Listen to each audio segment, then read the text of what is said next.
안녕하세요. 경제학 카페에 오신 여러분들을 환영합니다. 네, 오늘은 제2강 합리적 선택의 원리에 대해서 여러분과 함께 생각해 보도록 하겠습니다. 합리적 선택이라는 게 무엇일까요? 참 말이 어렵죠? 네, 이 합리적 선택이라는 거, 우리 일상생활에 살아가면서 얼마나 합리적 선택을 해야 되느냐 말아야 되느냐 하는 문제에 부딪히지 않습니까?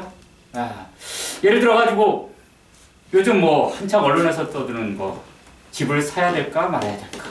예. 많은 분들이 아파트를 사야 되는지 말아야 되는지 고민을 하시죠.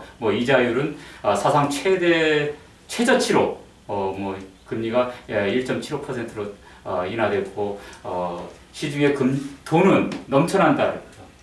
인플레이션은 서서히 발생하고 이런 시점에서 집값은 안 오를 것 같은데 그래도 사야 되나 말아야 되나. 전세값은 천정부지로 올라가고 미친 전세값이라고 하는데 결국 아파트를 살까 말까 구매에 대한 의사결정이죠. 그것을 어떻게 잘 하느냐 이걸 합리적 선택이라고 그러죠. 이 합리적 선택을 잘 하느냐 못 하느냐가 여러분 인생이 천국으로 갈 것이냐 지옥으로 갈 것이냐 하는 어떤 그 결정을 지어지게 됩니다. 자, 그러면 경제학에서는 이 합리적 선택이 어떻게 이루어진다고 설명을 할까요? 한번 그 경제학에서의 합리적 선택의 원리에 대한 세계로 한번 따라가 보도록 하겠습니다. 자, 합리적 선택이 무엇인지를 얘기하기 전에요. 합리적 선택과 관련된 우선 우리가 이 선택의 문제에 직면하는 것은 소비 아니면 생산이거든요. 소비는 곧 구매입니다. 구매해서 뭔가를 소비하죠. 공짜도 소비할 수 있는데요. 공짜에서 이렇게 합리적 선택이 고민을 하지 않습니다. 왜냐하면 구매에 따른 비용이 안 들기 때문에요. 결국 뭔가를 돈을 지불하고 빵이든 집이든 아니면 교육이든 이런 거를 서비스든 이런 거를 구매해가지고 소비를 해서 내가 어떤 만족감을 느껴야 되죠. 만족감. 이거를 만족감이 구매에 따른 비용, 가격이죠. 이게 우리가 보통 시장 가격이라고 하는 거죠. 이 가격보다 커야지 같아도 할 수는 있겠죠. 최소한 같거나 클 때 할 수 있다고 보는 거죠. 근데 이 구매에 따른 비용은 시장에서 아파트 가격 3억이다 10억이다 이렇게 딱 나와 있기 때문에 명확하죠. 객관적으로 드러난 수치가 있죠. 그런데 만족감 내가 이거 사서 아파트 샀다고 해서 만족감 얼마냐? 나중에 되팔아가지고 되돌릴 수 있는 환원할 수 있는 그런 돈을 가지고도 할 수 있는데요. 예를 들어서 빵을 하나 샀다. 식빵을 하나 2,500원 주고 샀어요. 근데 만족감이 내가 2,500원 이상의 만족감을 얻었느냐 안 얻었느냐 참 알기 어렵습니다. 주관적인 거죠. 상당 부분. 이걸 만족감은 이제 경제학에서는 유틸리티라고 합니다.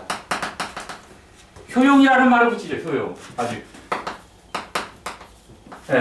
이 만족감이 구매 비용보다 더 클 때, 이때 소비를 결정하는 거. 이것은 합리적 선택이다 이렇게 봅니다. 그럼 생산도 마찬가지죠. 생산은 이제 기업들이 하죠. 기업은 뭔가 물건을 만들면은 비용이 듭니다. 역시 생산 비용이라고 그러죠. 생산 비용에는 크게 이제 고정 비용하고 그다음에 가변 비용으로 나눕니다.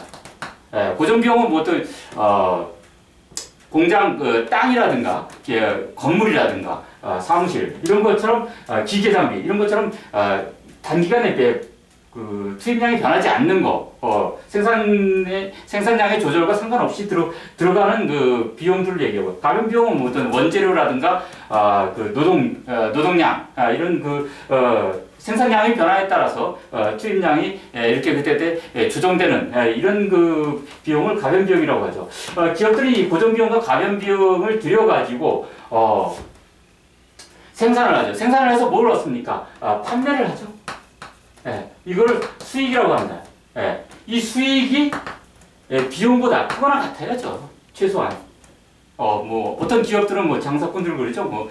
미치고 판다. 세상에 미치고 파는 놈 없습니다. 다 거짓말이죠. 합리적 선택에 위반되는 겁니다. 그러면 소비와 생산. 그러면 여기서는 항상 이제 우리가 가격이라는 문제에 부딪힙니다. 가격. 이 분필이 얼마일까요? 아니, 빵이 얼마일까요? 집이 얼마일까요? 이 가격을 어떤 재화나 서비스의 가격을 우리가 이제 시장에서 화폐로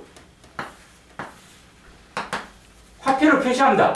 그랬을 때 오늘날 이 어떤 재화나 서비스의 가격이 화폐로 표시할 때 그 화폐 가격이 그것을 명목 가격이라는 거야. 이 명목 가격이 어떻게 결정되느냐에 대해서 참 오랫동안의 논쟁이 있었습니다. 우선 고전학파의 논쟁이 고전학파. 이 고전학파랑 여러분들 이제 이 경제에 대한 어떤 분석의 시각, 이런 틀, 이런 것들은 다 이제 이 학파가 형성해놓은 이론들에 의해서 만들어진 겁니다. 이 경제 분석에 있어서 가장 중심이 되는 기둥학파는 고전학파라고 볼 수 있어요. 고전학파 이후에 나타난 것이 이제 신고전학파고요. 신고전학파 이후에 나타난 것이 이제 케인즈학, 이런 주류 경제학들의 흐름이 있습니다. 오늘날 이 많은 고전학파 이후에 많은 학파들이 있지만 이 고전학파가 만들어놓은 기본 틀, 이것에 의해서 포스트 클래식 이코노믹스입니다. 그러니까 다 고전학파에 대해서 어떤 점을 비판하면서 나타난 겁니다. 결국 모든 이 이후의 주류 경제학의 모든 이론들은 고전학파를 어떻게 비판하느냐의 문제였고, 결국 그 고전학파의 근간 틀을 가지고 얘기한다는 겁니다.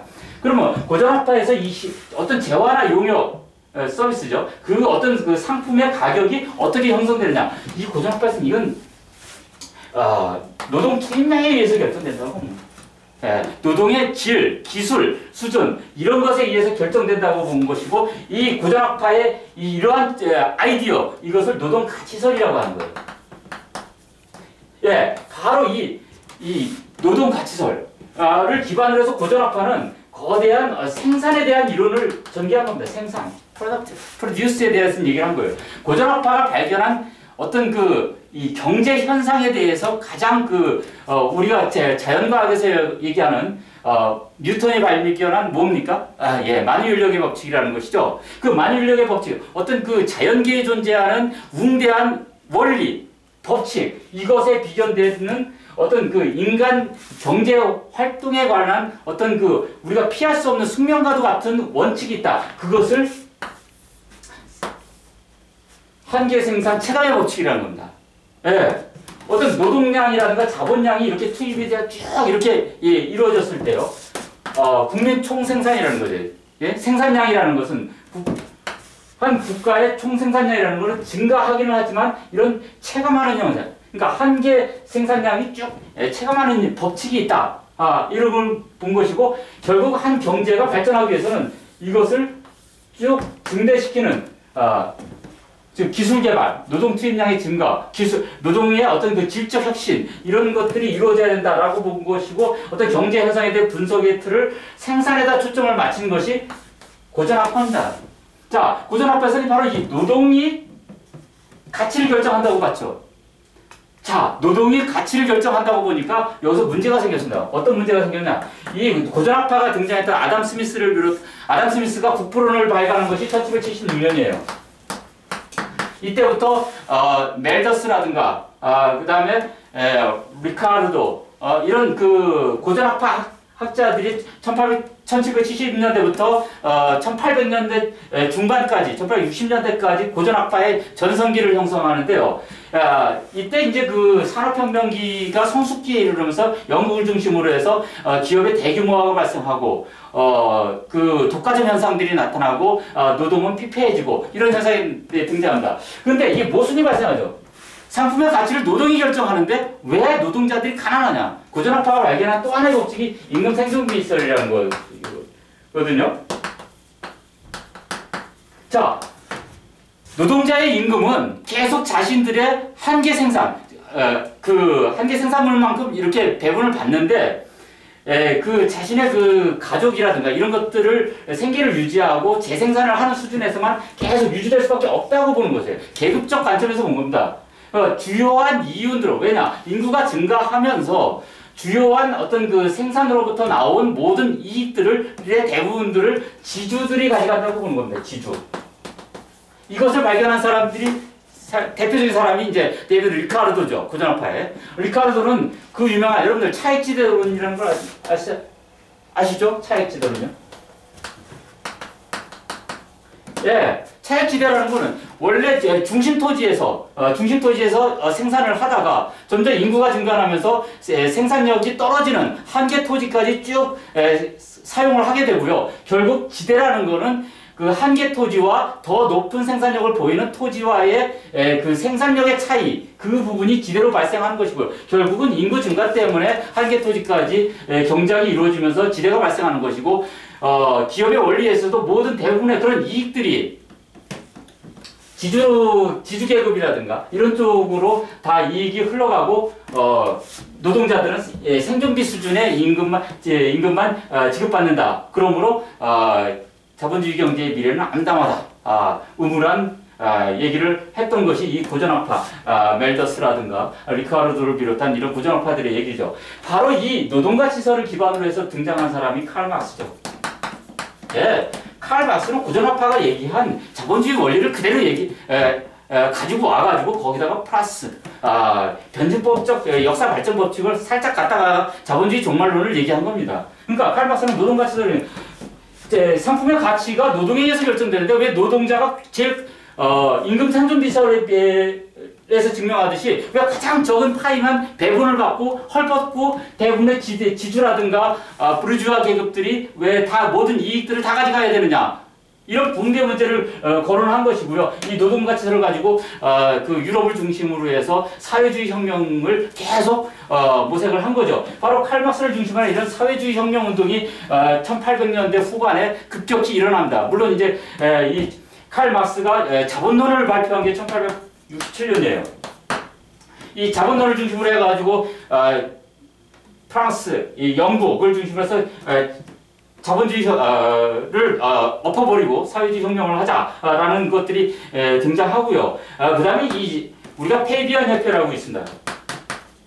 페이비안 협회라는 것이 1800년대 후반에 이 사회민주주의라고 하죠, 우리가.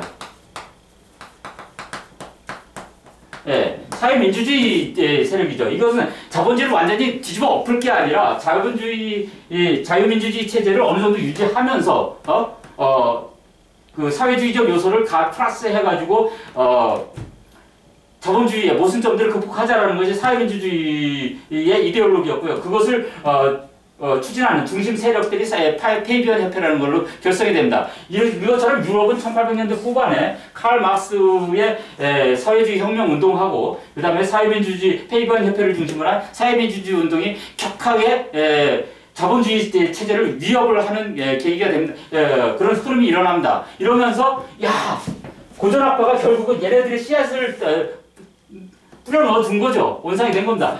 이것에 대해서 자본주의의 위기감을 가지고서 등장한 것이 신고전학파입니다. 신고전학파들이 얘기해요.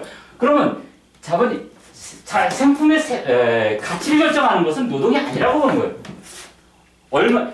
이 분필이라든가 이 칠판이라든가 여러분들이 먹는 빵, 집, 이것은 노동이 얼만큼 투입됐기 때문에 가격이 결정되는 것이 아니라 사람이 얼마나 그것을 가치를 느끼느냐, 주관적 만족감이죠. 거기서다 얼마나 사용할 사람들이 그것을 얼마나 만족감을 느끼느냐에 의해서 가치가 결정되는 것이지 생산에 의해서 가치가 결정되는 것이 아니다라는 것을 발견한 사람들이 이 신고전학파입니다. 이 신고전학파의 대표적인 사람이 이제 꾸르노라는 사람이 있고요.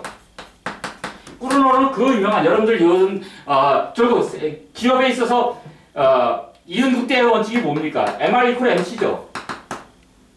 한계 수입이 한계 비용과 일치하는 점에서 기업은 생산량을 결정해야 된다는 것이 MR=MC의 원칙입니다. 이윤국대 원리죠. 이것을 발견한 사람이 1800년 초반에 꾸르노라는 프랑스 경제학자예요. 이것을 계기로 해서 이제 한계에 대한 논리가 급격히 발전하게 되고요. 그 이후에 제버스가 한계 효용의 원리에 대해서 발표하고 그 다음에 왈라스 이런 등등의 학자들이 한계 효용에 대한 논의를 쭉 합니다. 이것을 집대성한 학자가 이제 알프레드 마샬이에요.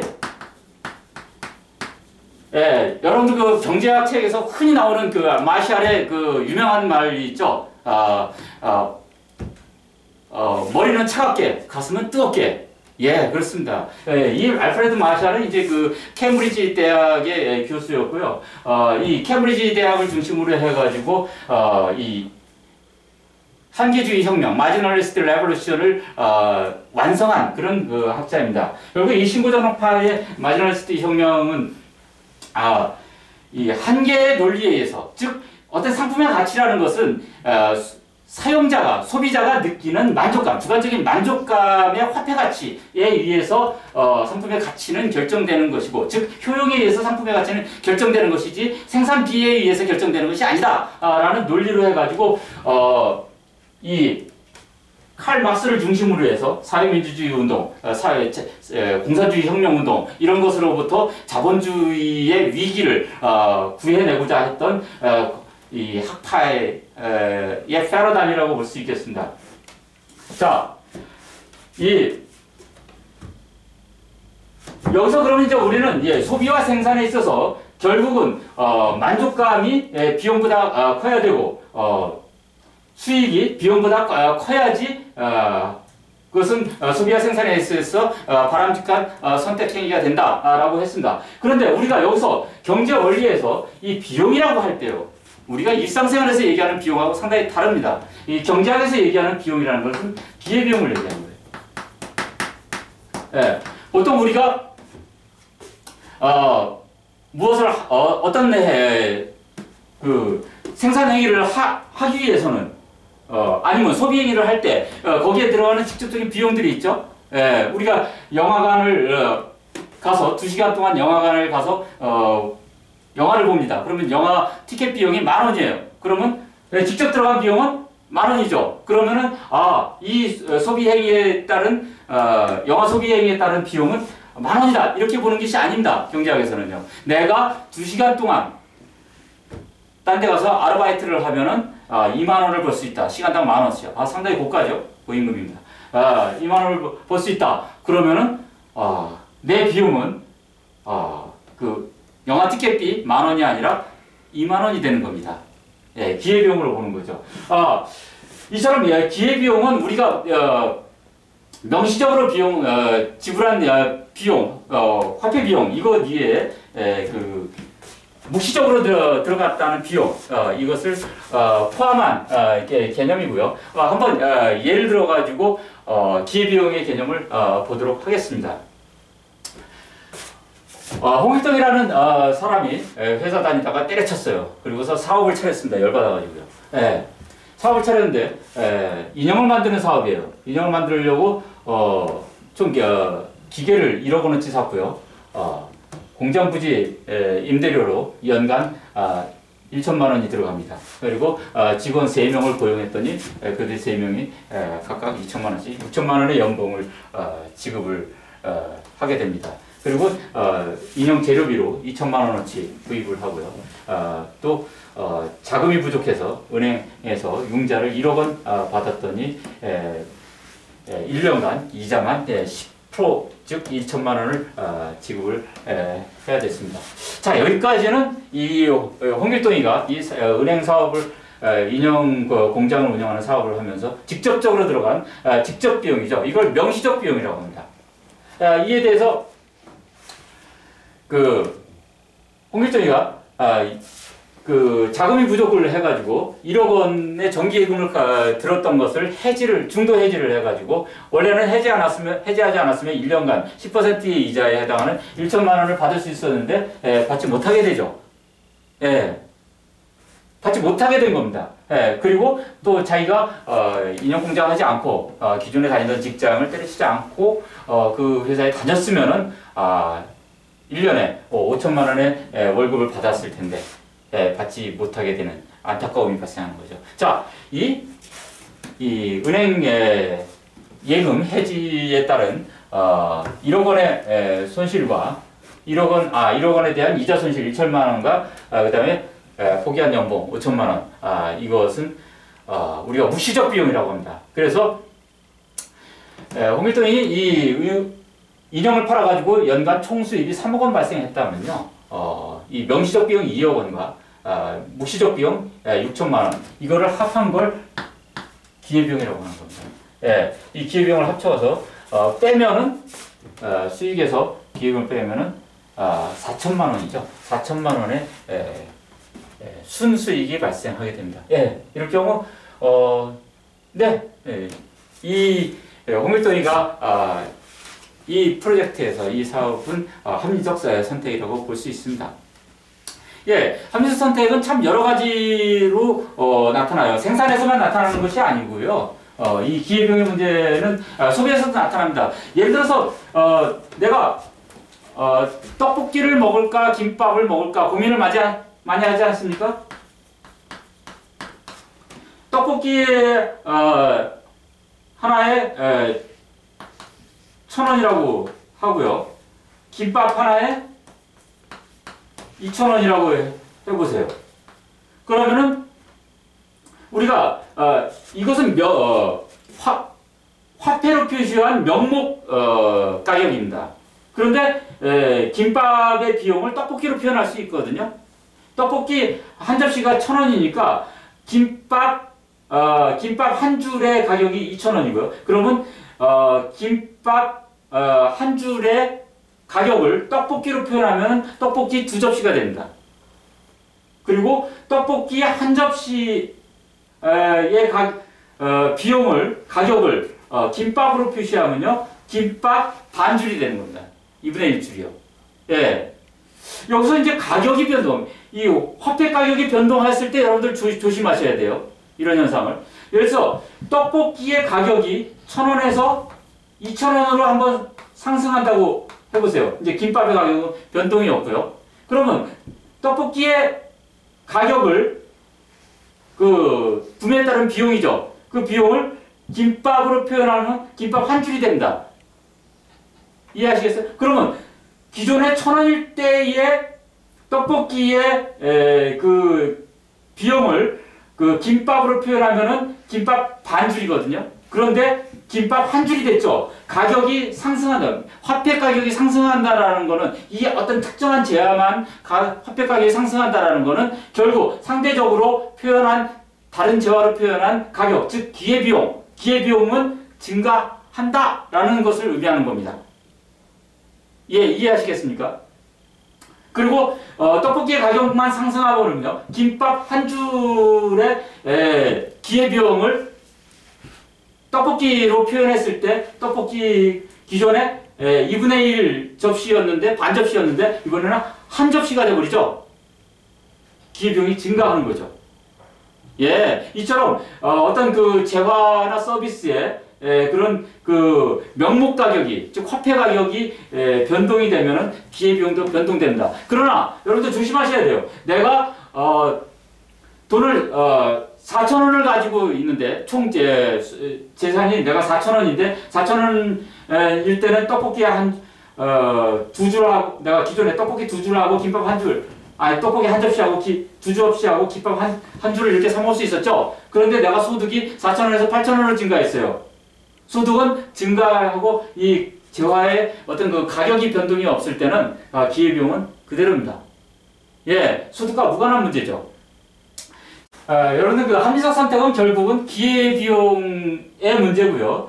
기회비용과 만족감이나 수익 이런 것들을 비교를 해가지고 결정하는 문제가 되겠습니다. 그래서 이 기회비용을 어떻게 측정하느냐 하는 문제가 상당히 어려운 문제입니다. 그래서 이 시장에 있는 많은 재화 서비스들이 기회비용을 얼만큼 반영하느냐 하는 것은 상당히 참 판단하기 어려운 문제입니다. 우리가 이제 시장에서 거래되는 상품이 기회비용을 정확히 표시할 때 그것을 우리가 잠재가격이라고 해요.